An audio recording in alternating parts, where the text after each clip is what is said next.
Hi, I'm Dawn, and this is my friend Melody. Hello!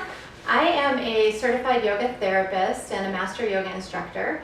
And unfortunately, a few weeks ago, I received some MRI results that showed that I had some bulging discs, and I have a bursitis in my shoulder, and I also have tendinosis in my shoulders. And so, Nice! isn't that awesome? Yes! It's a trifecta. So, Rock on! So I have been very passionate about helping people like myself learn yoga therapies that they can do for their neck and shoulder health. The unfortunate thing is that because we are on screens all the time, we have this rounded position. So our shoulders come up and round forward while we're keyboarding.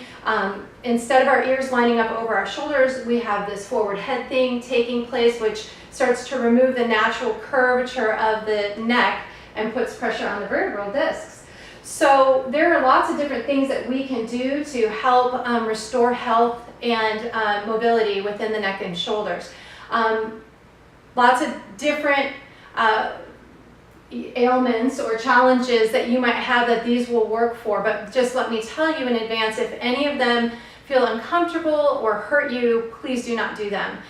Make sure that they feel good while you do them. They definitely might feel a little challenging because we're going to stretch into some areas that might be tight, especially through the chest and shoulders, but we don't want pain. So there's a difference between being stretched and having it be a little uncomfortable versus having pain.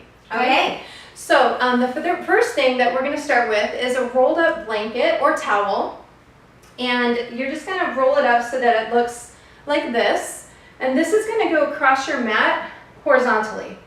Then we're going to just lay down on the mat. This is going to come to the very base of our scapula. So if you're a woman, that would be about where your bra strap area is. If you're a man, it's basically the bottom of your scapula. So if you know what your scapula are, they are your shoulder blades. So we're going to lay down on this. You can have the legs extended. You can bend the knees. You could even come into butterfly shape, just whatever you feel that you need that feels comfortable. I'm going to extend my legs out. And then allow yourself to just kind of be supported by this bolster. Turn the palms upward. So one of the things that we do is we always kind of have the shoulders rounding in, like I mentioned. If we turn the palms up, it helps the shoulders to slide back and down away from the ears, which is what we want. And it also helps to open up the chest and the heart space. So the problem is that because we spend so much time in that position, that rounded position, we need to spend more time like this. So this is a great exercise that you can do. You can be here for up to 5 minutes even if you would like to and you have the time. For the interest of this video, we're gonna go fairly quickly so that I can show you a variety of different exercises and be sensitive to your time. So you would be here, like I said, for a while. Then we're going to go ahead and we're going to bend our knees. And we are going to roll onto our right side. So Melody and I are both going to come onto our right sides. You can call me Mel. Mel. So right arm will be extended out. You're just going to stack the knees or whatever is comfortable for you. If you need support for the head, feel free to put something under the head like a block or a blanket. And then you're just going to extend the top arm out. So take your fingertips to the floor just above your hand. So the pads of your finger are going to be connected with the earth here. And then we're very, very slowly going to start to almost draw like a rainbow up and over our head. But keep the fingers as connected to the floor as long as possible. Keep the arm straight, but make sure the shoulder doesn't creep up by the ear. If you need to bend the elbow, feel free to do that. If the hand comes up off the floor, that's fine too. Like I have issues, like I said, in this shoulder. So I'm going to get to a point where I need to turn my hand over and now the back of my hand is going to find the floor. I'm just going to take my time. You'll notice that there are places along the way that feel tight and are a little congested. We call those speed bumps, and they're there to be speed bumps to slow you down. So take your time going through them. And then you're going to bring the arm all the way out so that it's like in a T shape.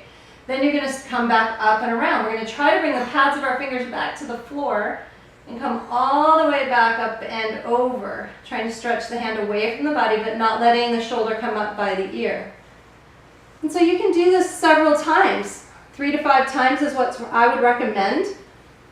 So what if someone's had shoulder surgery? If they've had shoulder surgery, this is a wonderful therapy post-op once they get the clearance by their doctor. I work with people who've had shoulder replacements all the time. So if people haven't had shoulder surgery and they've had dislocated shoulders, they shouldn't do this, correct? Well, it just depends on what instructions they've received from their doctor.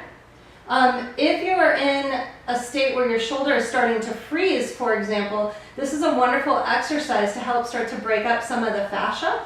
And fascia is just connective tissue that can get really thick and begin to form like saran wrap around that shoulder joint, and it limits mobility and it creates a lot of pain. So this actually will help to restore mobility and helps to melt what we call that fuzz or that fascia that forms. Oh, I feel so good. What's Isn't this it? called again? This is called the rainbow. So when you get to that place where you really feel like, oh, that one, that's it, that's the spot, then you're going to start to rotate your arm in the shoulder socket. So literally I'm going to turn my whole hand all the way around, my whole arm, so that my hand comes back to the floor on the other side. So you're going to try to go a full 360 degrees, rotating that arm.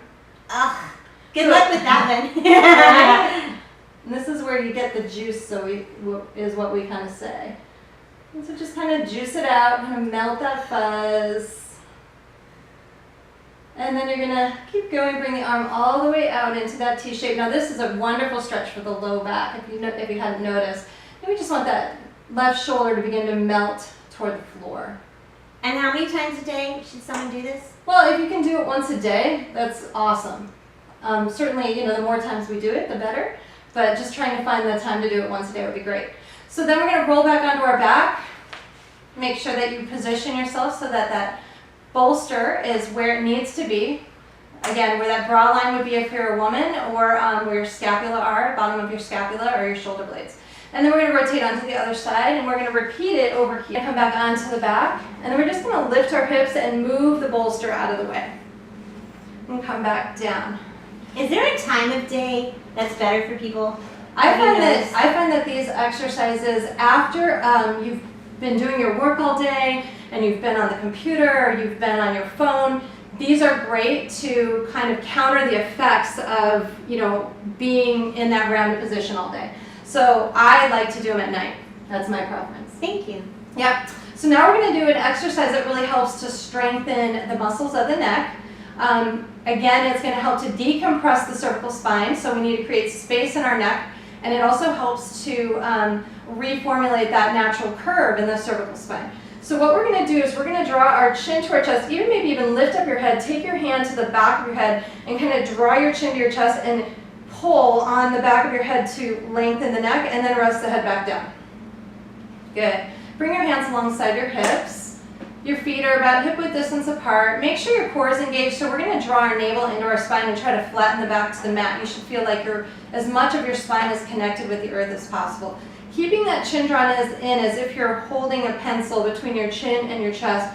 You're going to just lift your head up so tiny. Your hair will still be touching the floor, as if we could slide a piece of paper between your head and the floor. Keep drawing the chin in and keep pressing the top of your skull toward the back wall or away from your body.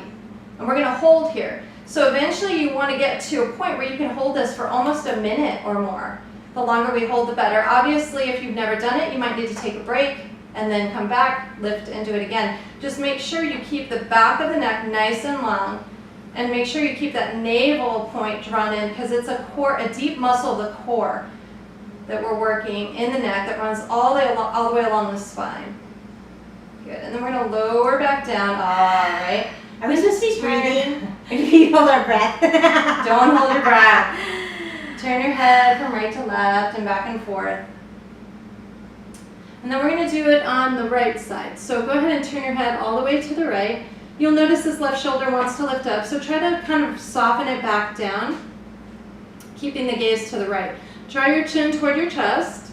Again, lengthen upward through the crown of the head. We're lifting just a tiny bit up off of the floor. Now, on the sides, it's going to be a little bit more challenging, so you might only go about half of the time that you do when you're on your back with your gaze up toward the ceiling. So just keep that in mind. You're not crazy if it feels much harder on the sides than it does the other way. And then just keep breathing. Keep drawing the navel deeply into the spine. keep lengthening through the back of the neck. You're gonna feel your muscles in your neck are really working here, right? And our heads weigh anywhere from 10 to 12 pounds, so we wanna make sure those muscles are strong. Go ahead and release the head back down, awesome, and then shake the head back and forth. Another thing you can do is you can release the jaw, so open and close the mouth, releasing the jaw, or even moving the bottom jaw from side to side just helps release that jaw. Then we're going to do it on the other side. And so, again, on the blanket. I like to have just the very edge of my seat on the blanket because it helps to slide the tailbone back and it helps to open up the hips. So whatever is a comfortable seated position for you. You're going to want to have a strap. So this is a yoga strap. You can buy these at Target or pretty much anywhere online on Amazon. But you also could just use a men's belt or a tie if you have that available. So that works too. Right? So we are going to hold onto the strap, spreading it nice and wide. So you want it to be a little wider than your knees would be. But it's going to depend on the flexibility of your shoulder as to how far you can go. So you might need to adjust and bring your hands either closer together or further apart depending. On the inhale, we're going to bring our arms up, making sure the shoulders don't go up to the ears. So this tends to happen. We want to sink those shoulders back down and then slowly begin to bring the hands behind us. Now this is going to start to open up into the pectoralis muscles. You'll also notice through the biceps, so the upper arms and into the chest. And then you're going to stop at various places along the way. Again, we call them speed bumps for a reason. So if you're not really feeling it, if you don't feel like there's a lot of speed bumps, bring your hands a little closer together and then start over. And I widen my hands a little bit. Is it? Yeah. Because I can't go lost back. my strap. All right, so you're going to stop and breathe in each point, maybe 3 to 5 breaths. And then we're just going to keep moving, drawing the hands toward the back wall behind us, and then continue all the way through. And I'm going to just go a little faster in the interest of time. Eventually you'll come all the way through until your hands come down to the floor. Ah. Yeah. And then we're going to come back up the same way. So again, the first... So at the floor, it's okay for it to be looser? Yeah, but then you're going to retighten it as you start to come up. Okay. Okay, so when you start to come up, you're have a nice taut grip. And then you're going to slowly come back up. And then, again, take your time, stop at those places along the way, which I'm not doing, again, in the interest of time. So then once you've done that one time in each direction, then bring your hands a little closer together. You'll notice there's some more room in the shoulder.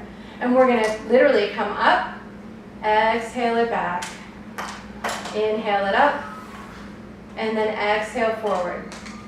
And then just continuing to move like this, inhaling up, exhaling back. Notice how much easier it becomes, right? It's so much easier. It becomes easier in time. So, awesome. Okay, so that's another exercise that you can do. Nice. Okay? Yay. So, another one that I really like to teach people that also helps to get into the shoulders is we're going to take our right hand up, holding onto the strap, lift it up toward the ceiling. Bend the elbow, bringing it back behind your head. Then you're going to bring the opposite hand around, take a hold of the strap, and walk your hands together as closely as you can. Now, this left shoulder is going to round forward. We want to draw it down and back. So you want to make sure that your grip isn't too close together so that you can draw that shoulder back and down. And then we're going to move the elbows in opposite directions. So I'm going to lift my right elbow up toward the ceiling. I'm going to draw my left elbow down toward the floor, and I'm going to draw my skull back and lift up through the top of my skull. Okay, so this one's a great shoulder opener. And you're going to breathe here. So again, you're going to hold it, 5 breaths maybe. Those are yoga breaths, so they're really slow. Nice, slow, deep breaths. If you don't have slow, deep breaths, then hold it longer. And then I will do another video that teaches you some breathing exercises. Is that what you mean? Yeah, To say and that? each person is different in terms of how close they can get those hands together. Some people can actually hook their fingers together. I'm not able to do that just because of my own shoulder Right. stuff. So then you're going to release that. I'm going to shake the shoulder.